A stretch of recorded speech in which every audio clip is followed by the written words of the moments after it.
Godhra Shamlaji highway road પર આવેલા માલપુર નજીકના વાત્રક બ્રિજ પર છેલ્લા ઘણા સમયથી એક લોખંડનો સળિયો તૂટેલી હાલતમાં પડ્યો હોવાથી વાહન ચાલકો પર મોતનું જોખમ તોળાઈ રહ્યું છે।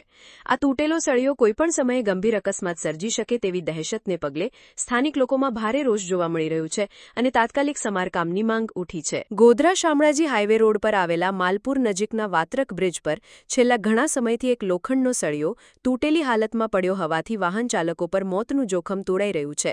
આ તૂટેલો સળિયો કોઈપણ સમયે ગંભીર અકસ્માત સર્જી શકે તેવી દહેશતને પગલે સ્થાનિક લોકોમાં ભારે રોષ જોવા મળી રહ્યું છે અને તાત્કાલિક સમારકામની માંગ ઉઠી છે।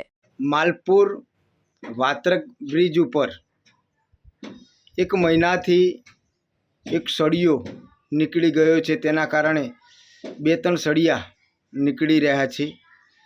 આ સળિયાના કારણે કોઈક મોટો અકસ્માત થશે, કોઈક નિર્દોષ લોકોના જીવ ગુમાશે।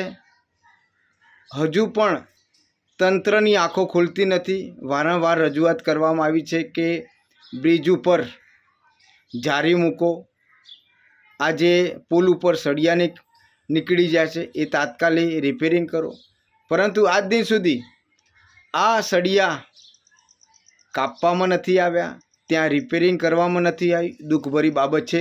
તો તંત્રને મારી માંગ છે કે આ સળિયો કટિંગ કરીને ત્યાં આરસીસી કામ કરવા તંત્રને અમારી વિનંતી છે।